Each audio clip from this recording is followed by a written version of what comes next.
Welcome to CMD news. నా పేరు కామాక్షి. ముందుగా నేటి వార్తా విశేషాలు. ముస్లిం సోదరులను మసీదులో నమాజు చదివే ఇమాం మౌజన్లకు వెంటనే జీతాలు ఇవ్వాలని ఆత్మకూరు ఆవాజ్ కమిటీ ఆధ్వర్యంలో నిరసన తెలిపిన ముస్లిం సోదరులు ఆత్మకూరు పట్టణంలోని తూర్పు వీధిలో ఉన్న మదీనా మసీదు వద్ద ఆవాజ్ కమిటీ రాష్ట్ర కార్యదర్శి యస్తాన్ ఆధ్వర్యంలో శుక్రవారం నమాజ్ అనంతరం స్థానిక మసీద్ ఇమాం మరియు ముస్లిం సోదరులతో కలిసి నిరసన తెలియపరిచారు. ఆవాజ్ కమిటీ సభ్యులు ముస్లిం సోదరులు ఈ నిరసన కార్యక్రమంలో పాల్గొన్నారు. 10 నెలలుగా వారికి రావాల్సిన జీతాలు వెంటనే ఇవ్వాలని నినాదాలు చేస్తూ తమ నిరసన తెలియపరిచారు. ఈ సందర్భంగా ఆవాజ్ కమిటీ రాష్ట్ర కార్యదర్శి యస్తాని మాట్లాడుతూ ప్రస్తుత ప్రభుత్వ నేతలు ఎన్నికల సమయంలో వీరికి అదనంగా 5,000 రూపాయలు పెంచి జీతాలు ఇస్తామని చెప్పిన విధంగా 5,000 రూపాయలతో కలిపి జీతాలను అలాగే మసీదు నిర్వహణకు ఇస్తామన్న 5,000 రూపాయలను వెంటనే విడుదల చేయాలని తెలిపారు. 10 నెలలుగా జీతాలు లేకపోవడంతో కొన్ని ప్రాంతాల్లో మసీదులో ఉండి ఇమాములు సైతం పస్తులు ఉండలేక వేరే పనులకు వెళ్తున్నారని, అల్లా సేవకులను బాధ పెట్టడం మంచిది కాదని దయచేసి వెంటనే వారికి రావాల్సిన జీతాలను విడుదల చేయాలని కోరారు.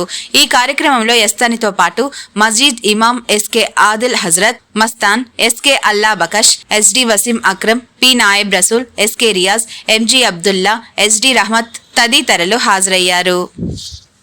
ఇమాం మౌజన్లకి జీతాలు వెంటనే, ఇమాం మౌజన్లకి జీతాలు వెంటనే, 10 నెలల నుండి పెండింగ్ లో ఉన్న జీతాలు వెంటనే ఇవ్వాలి జీతాలు వెంటనే.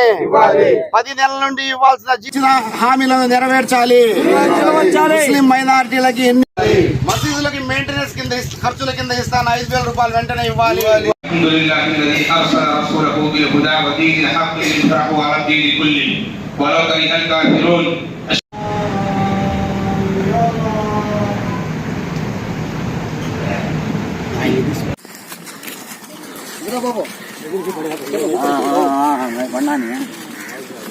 నా పేరు యజ్దాని బాషా.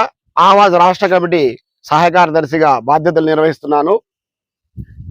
గత 10 నెలల నుంచి రావాల్సిన జీతాలు వెంటనే విడుదల చేయాలి. 10 నెలలుగా జీతాలు లేకపోతే ఇమాం మౌజన్లు ఏం తిని బ్రతకాలని ఈ సందర్భంగా మేము అడుగుతున్నాం. ఎన్నికల్లో మీరిచ్చిన హామీలని నమ్మి ముస్లిం ప్రజానికం ప్రతి ఒక్కరూ మీకు ఓటేసి అఖండమైన మెజార్టీతో గెలిపించారు. మీరు అధికారంలోకి వచ్చిన తర్వాత మసీదుల్లో పనిచేసి ఇమాం మౌజన్లో కూడా జీతాలు ఇవ్వలేని పరిస్థితిలో ఉంటే వాళ్ళు ఏమి కిడ్నీలు ఏమైనా అమ్ముకొని బ్రతకాలంటారా? మీరు వెంటనే స్పందించి ముస్లిం సమాజానికి న్యాయం చేయాలని కూడా కోరుతున్నాం. ఇమాం మౌజన్లకి పెండింగ్లో ఉన్న జీతాలు వెంటనే విడుదల చేసి వాళ్ళు బ్రతకడానికి అవకాశం కల్పించాలని కూడా కోరుతున్నాం. అలాగే ఎన్నికల్లో హామీ 5,000 రూపాయలు పెంచిస్తామని చెప్పారు. అవి కూడా పెంచి పెండింగ్ లో ఉన్న జీతాలు 2 కలిపి ఇవ్వాలని ఈ సందర్భంగా తెలియజేస్తున్నాం. అలాగే మసీదు మెయింటెనెన్స్ కోసం 5,000 రూపాయలు ఇస్తామని చెప్పారు. అవి కూడా ఇవ్వట్లేదు. ప్రతి నెల 5,000 ఇస్తామని చెప్తున్నారు. అవి కూడా విడుదల చేయాలని చెప్పేసి ఈ సందర్భంగా డిమాండ్ చేస్తున్నాం. ఇమాం మౌజన్లకి గత 2 నెలల నుంచి ఈ పోరాటం చేస్తానే ఉన్నాం. 2 నెలల ముందు ఆర్డీఓ గారికి కూడా అర్జీ ఇచ్చాం నిరసన కార్యక్రమం తెలిపి. ఎవరు అక్కడ చితీగతి అనుకోవడం లేదు. రేపు తూర్పు వీధికి మన ఎమ్మెల్యే గౌరవనీయులు మంత్రివర్యులు వస్తారని చెప్పి ఇప్పుడు తెలిసింది. ఆయన కూడా చొరవ తీసుకొని ఇమాం మౌజన్లకి జీతాలు రావాల్సిందిగా ముఖ్యమంత్రికి చెప్పవలసిందిగా కూడా ఈ సందర్భంగా మీకు తెలియజేస్తున్నాం.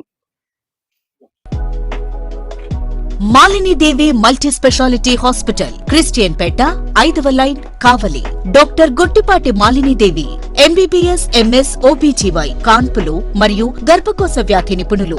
మాలినీదేవి మల్టీ స్పెషాలిటీ హాస్పిటల్ నందు అందించు వైద్య సేవలు: సాధారణ కాన్పులు, సిజేరియన్లు, లాప్రోస్కోపిక్ ద్వారా గర్భసంచికి సంబంధించిన ఆపరేషన్లు, ట్యూబెక్టమీ, పిల్లలు లేకుండా operation, high risk pregnancy, ectopic pregnancy మరియు గర్భసంచి నీటి బుడగలు, గర్భసంచి జారిన ఆపరేషన్లు, రొమ్ముగడ్డలకు చికిత్స, నెలసరి ఇబ్బందులకు చికిత్స, మెనోపాజ్ సమస్యలకు చికిత్స చేయబడును. స్త్రీలకు సంబంధించిన అన్ని సమస్యలకు చికిత్స చేయబడును. పిల్లలు లేని వారికి ప్రత్యేక చికిత్స కలదు. ముఖ్య గమనిక: మా హాస్పిటల్ నందు కాన్పోయిన తరువాత తల్లి బిడ్డను ఉచితంగా మా వాహనంలో క్షేమంగా ఇంటికి చేర్చబడును. మా హాస్పిటల్స్ ప్రత్యేకతలు: ICU, lab, AC and non AC rooms, 24 గంటలు మెడికల్ షాప్, ప్రతి రూమ్ నందు వేడి నీటి సదుపాయం కలదు. అత్యవసర కేసులు అన్ని వేళలా చూడబడును. సంప్రదించండి Malinidevi multi speciality hospital, Christian Peta, 5వ లైన్, కావలి. ఫోన్ నంబర్స్ 9398665676 మరియు 08626245166.